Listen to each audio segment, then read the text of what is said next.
Sir, ಈಗ ಗೆಲ್ಲು ದ್ರೋಹ ಮಾಡಿದ್ರು ಅಂತ ಹೇಳಿದ್ರಿ. ಇದು ಉಪಚುನಾವಣೆಯಲ್ಲಿ ಆಗಿದ್ದ ಅಥವಾ ಸಾರ್ವಜನಿಕ ಚುನಾವಣೆ? ಎರಡು ಸಾರ್ವಜನಿಕ ಚುನಾವಣೆ. ಸಾರ್ವಜನಿಕ ಚುನಾವಣೆ.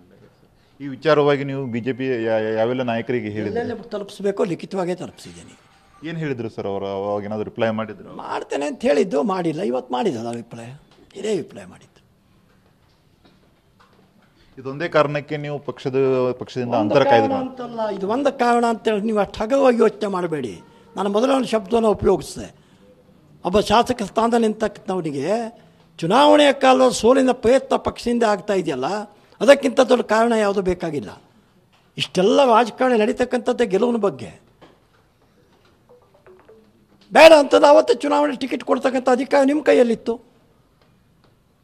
ನಮ್ಮಿಂದ ಪಕ್ಷಕ್ಕೆ ಅನ್ಯಾಯ ಆಗತ್ತೆ ಅಂತ ಗೊತ್ತಿದ್ದರೆ ಬಿ ಫಾರ್ಮ್ ಸಹಿ ಮಾಡೋ ಅಧಿಕಾರ ನಿಮಗಿತ್ತು. ಆವತ್ತೇ ನಮಗೆ ಬಿ ಫಾರ್ಮ್ ಕಟ್ ಮಾಡಬೇಕಿತ್ತು. ಕೊಟ್ಟು ಸೋಲ್ತಕ್ಕಂಥ ಪ್ರವೃತ್ತಿ ಇದೆಯಲ್ಲ, ಮತ್ತೊಂದು ಕಡೆಗೆ ಹೋಗಿ ಗೆಲ್ಲಬಾರ್ದಿರ್ತಕ್ಕಂಥ ಪ್ರವೃತ್ತಿನ ನಿಮ್ಮದು. ಅಂದರೆ ನಿಮ್ಮ ಕ್ಷೇತ್ರದಲ್ಲಿರೋ ಮುಖಂಡರ ಹಿಂದ್ಗಡೆ ಬಿಜೆಪಿ ಹಿರಿಯ ನಾಯಕರ ಷಡ್ಯಂತ್ರ ಇದೆ ಅಂತ ಹೇಳ್ತಿದ್ದಾರೆ. ನಾನು ಹೇಳಿದ್ದೇನೆ, ಜಿಲ್ಲಾ ಮಟ್ಟದ ಅನೇಕ ನಾಯಕರು ಏನೇನು ಮಾಡಿದೆ ಎಲ್ಲವನ್ನು ಪತ್ರದಲ್ಲಿ ಬರೆದಿದ್ದೀನಿ. ಅದನ್ನು ಮತ್ತೆ ನಾನು ಡಿಸ್ಕ್ಲೋಸ್ ಮಾಡೋದಕ್ಕೆ ಹೋಗೋದಿಲ್ಲ. ಕಾಲ ಬಂದಾಗ ಮಾಡ್ತೀನಿ. ಎಲ್ಲ ದಾಖಲೆಗಳು ನನ್ನ ಕೈಯಲ್ಲಿ ಜೀವಂತವಾಗಿಯೇ ಇದೆ. ನಾವು ಪಶ್ಚಾತ್ತಾಪದಿಂದ ಮತ್ತೆ ಈ ಮಾತನ್ನು ಹೇಳ್ತಾ ಇಲ್ಲ. ಅದೊಂದು ಪಕ್ಷ ನಡೆದುಕೊಳ್ತಕ್ಕಂಥ ರೀತಿಯ ಬಗ್ಗೆ ಮಾತನ್ನು ಹೇಳ್ತಾ ಇದ್ದೇನೆ ಅಷ್ಟೇ. ಆ ಮನಸ್ಥಿತಿಯಲ್ಲಿ ಅದನ್ನೆಲ್ಲ ಒಪ್ಕೊಂಡು ಹೋಗೋದಕ್ಕಾಗೋದಿಲ್ಲ.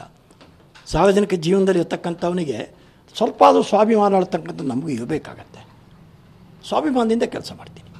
ಸರ್, ಇವಾಗ ಆಗಲೇ ಮಾತಾಡಬೇಕಾದ್ರೆ ಒಂದು ಮಾತನ್ನು ಹೇಳಿದ್ರಿ, ಏನಂದರೆ ಪಕ್ಷಕ್ಕೆ ತೆಗೆದುಕೊಂಡುವಂಥ ನಿರ್ಣಯ ಎಷ್ಟರ ಮಟ್ಟಿಗೆ ಸರಿ ಇದೆ ಅಂತ ಅವರೇ ನಿರ್ಣಯ ತೆಗೆದುಕೊಳ್ಬೇಕು. ಅಂದರೆ ಪಕ್ಷದಲ್ಲಿ ಇರುವಂಥ ಅನೇಕ ಜನರನ್ನು ಇನ್ನೂ ಉಚ್ಚಾಟನೆ ಮಾಡುವಂಥವ್ರನ್ನ ಉಚ್ಚಾಟನೆ ಮಾಡಿಲ್ಲ ಅನ್ನೋದು ನಿಮ್ಮ ಅಭಿಪ್ರಾಯನ ಹೆಂಗೆ ಸರ್? ನಮಗೆಲ್ಲ ಅನೇಕ ಜನ ಗೊತ್ತಿದೆಯಲ್ಲ, ನೀವು ನಮಗಿಂತ ಹೆಚ್ಚು ದೂರದರ್ಶನದಲ್ಲಿ ನ್ಯೂಸ್ ಮಾಡ್ತೀವಿ, ನೋಡ್ತೀವಿ. ಕಳೆದ 8 ತಿಂಗಳ ಹಿಂದೆ ಕರ್ನಾಟಕದ ಬಿ ಜೆ ಪಿಯಲ್ಲಿ ಏನೇನು ನಡೀತಾ ಇದೆ, ಇವೆಲ್ಲ ಸಂಗತಿಗಳು ನಡೀತಾ ಇದೆ. ಯಾರಿಗೂ ಗೊತ್ತಿಲ್ಲ. 18 ವರ್ಷ ಹುಡುಗನಿಗೂ ಗೊತ್ತಿದೆ. ಏನು ಮಾಡಿದ್ವಿ?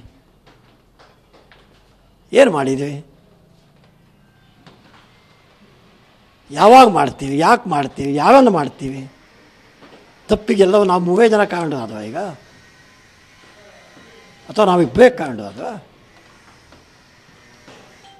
ಚರ್ಚೆ ಆಗಲಿ.